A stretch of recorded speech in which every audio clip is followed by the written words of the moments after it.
Good morning बच्चों। स्वागत है आप सभी का रामायण की कहानियों में। आज हम रामायण के तीसरे भाग की शुरुआत करने जा रहे हैं। इसमें जानेंगे कि कैसे कैकेयी ने कोप भवन में राजा दशरथ से 2 वर मांगे।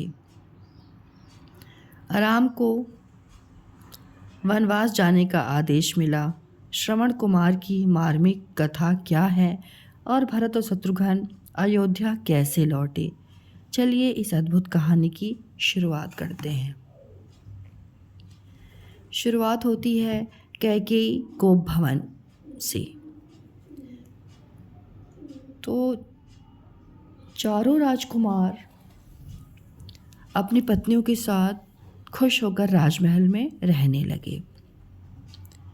इस प्रकार कई साल बीत गए। अब राजा दशरथ काफी वृद्ध हो चुके थे। अपनी वृद्धावस्था का विचार करते हुए राजा दशरथ ने राम को अपना उत्तराधिकारी घोषित करने की इच्छा प्रकट की। उन्होंने इस बारे में ब्रह्म ऋषियों तथा अन्य राज दरबारियों से भी सलाह मशवरा किया। सभी राज दरबारियों ने एक स्वर में अयोध्या की जनता के आदर्श राम के राज्याभिषेक का समर्थन किया।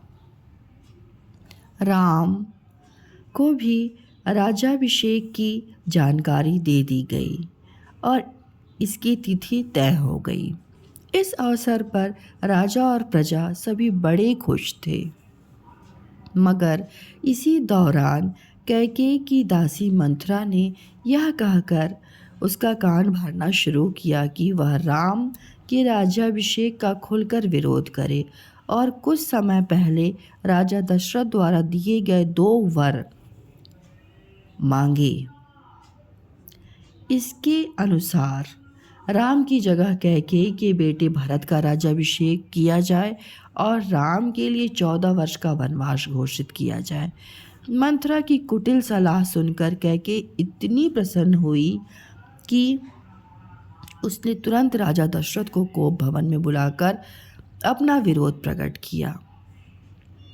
जब राजा दशरथ को रानी के विचारों का पता चला तो वह बहुत दुखी हुए, परंतु रानी कैकेयी 2 वरों को छोड़ अन्य किसी बात के लिए राजी नहीं हुई।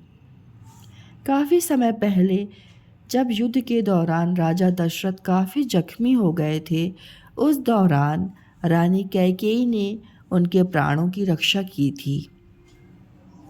कैकेयी की इस सेवा से खुश होकर राजा दशरथ ने उसी समय उन्हें 2 वर प्रदान किया था। कैकेयी ने राजा से दोनों वर अभी देने के लिए कहा, इसलिए राजा दशरथ के सामने कैकेयी को 2 वर देने के अलावा और कोई विकल्प नहीं बचा था। राजा दशरथ अपने वचन के अनुरूप दोनों वर देने के लिए राजी हो गए। वह दृढ़तापूर्वक खड़ी हुई और 2 वर मांगे। मेरी पहली मांग यह है कि मेरे पुत्र भरत को अयोध्या के राजमुकुट दे दिया जाए। मेरी दूसरी मांग है कि राम को 14 वर्ष का वनवास दे दिया जाए। इस कठोर अप्रत्याशित मांग को सुनकर राजा दशरथ अचेत होकर गिर पड़े। राजा दशरथ राम को वनवास निर्वासित करना नहीं चाहते थे, लेकिन कैकेयी इस पर कोई समझौता करने के लिए तैयार नहीं थी। राम को जल्द से राज दरबार में उपस्थित होने के लिए बुलाया गया और सभी रानियों को इन दोनों मांगों के बारे में सूचित किया गया। राम बिना संकोच के वन प्रस्थान करने के लिए तैयार हो गए। लक्ष्मण एवं सीता भी राम के संग जाने के लिए तैयार थे। वन प्रस्थान करने से पहले तीनों राजा दशरथ से आशीर्वाद लेना चाहते थे। राम, सीता और लक्ष्मण राजमहल से निकलकर वन में जाने के लिए तैयार हो गए। इस समय वहाँ बड़ा हृदय विदारक दृश्य उपस्थित था। सभी अयोध्यावासी फूट फूट कर रो रहे थे। राजा दशरथ यह दृश्य नहीं देख सके और वहीं अचेत होकर गिर पड़े। राम को वन में ले जाने वाला रथ रात में तमसा नदी के किनारे जाकर रुका। अगले दिन प्रातःकाल वे नदी, नहर और झरनों से गुजर कर गंगा नदी के तट पर पहुंच गए। यहाँ नाविक केवट ने पहले भगवान राम के चरण यानी पैर धोए और फिर उन्हें नाव में बिठाकर नदी के उस पार ले गया। अगले दिन वे सभी भारद्वाज ऋषि के आश्रम में पहुँचे। उन्होंने राम को देखकर अपने गले से लगा लिया और सलाह दी कि उनके लिए चित्रकूट ठहरने का उत्तम स्थान है। राम के वनवास प्रस्थान करने के पश्चात चिंता से दशरथ की हालत अत्यंत दयनीय हो गई। अचानक उन्हें एक अंधे माता पिता का श्राप याद आ गया।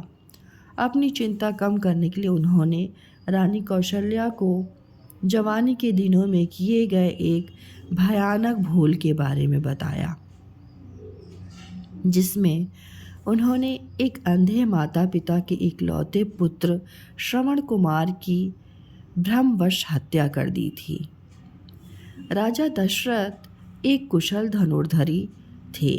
वह केवल आवाज को सुनकर लक्ष्य पर सटीक निशाना लगा सकते थे। एक रात वह शिकार खेलने सरयू नदी के तट पर पहुंचे। घनी अंधेरी रात में वह किसी जानवर के आने का इंतजार करने लगे। अचानक उन्हें ऐसी आवाज़ सुनाई पड़ी जैसे कोई जानवर नदी के किनारे पहुंचकर पानी पी रहा हो। उन्होंने आवाज़ की दिशा पर लक्ष्य साधकर बाण चला दिया, लेकिन अगले ही क्षण किसी मनुष्य की मर्मांतक चीख सुनकर वह चौंक पड़े। जब वह वहां पहुंचे, उन्होंने देखा बाण एक युवक को लगा था, जिसके शरीर से काफ़ी मात्रा में रक्त प्रवाहित हो रहा था, बह रहा था। वह युवक श्रवण कुमार था। राजा दशरथ को निकट आता देखकर वह अत्यंत दर्द भरी आवाज में कहराते हुए बोला, ओ राजा, तुमने मुझे मार डाला। मेरे अंधे वृद्ध माता पिता यहाँ से थोड़ी दूर पर प्यास से व्याकुल मेरा इंतजार कर रहे हैं। यह पानी से भरा घड़ा लेकर उनके निकट जाओ, मगर मेरी हालत के बारे में उनसे कुछ मत कहना। इतना कहते ही श्रवण कुमार का शरीर निष्प्राण हो गया, मतलब वो मर गए। यह देखकर राजा दशरथ निस्तब्ध खड़े रह गए। जल से भरे पात्र को लेकर राजा दशरथ श्रवण कुमार के वृद्ध माता पिता के निकट पहुँचे और उनके चरणों पर गिर पड़े। उन्होंने बताया कि किस प्रकार जानवर के शिकार के भ्रम में उनके पुत्र की हत्या हो गई। वृद्ध माता पिता यह सुनकर गहरे सदमे में डूब गए। श्रवण कुमार के अंधे माता पिता ने राजा दशरथ को श्राप दिया कि जिस प्रकार मैं पुत्र वियोग में अपने प्राण त्याग रहा हूँ, उसी प्रकार तुम्हारी मृत्यु भी पुत्र वियोग के कारण ही होगी। श्रवण कुमार के वृद्ध माता पिता के श्राप के कारण राजा दशरथ राम के वन जाने के वियोग में तड़पते रहे।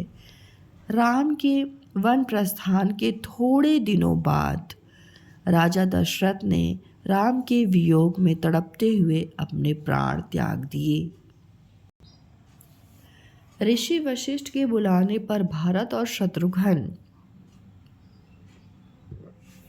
ननिहाल से अयोध्या लौट आए। ये लोग अपने नाना के घर गए थे।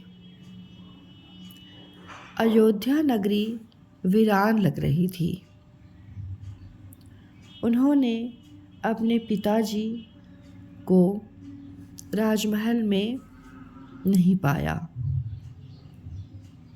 जब राजकुमार भरत अपनी माता कैकेयी से मिले तो उन्होंने पिताजी राम, लक्ष्मण और सीता के बारे में पूछा। वह यहाँ के बारे में सब कुछ जानकर बेहद नाराज हुए। शत्रुघ्न ने मंथरा को उसकी कुटिल हरकत के लिए ठोकर मारी। भरत अपनी माता पर बहुत क्रोधित हुए। वशिष्ठ ऋषि ने उन्हें सांत्वना दी एवं अपने पिता के अंतिम संस्कार में जाने के लिए तैयार किया।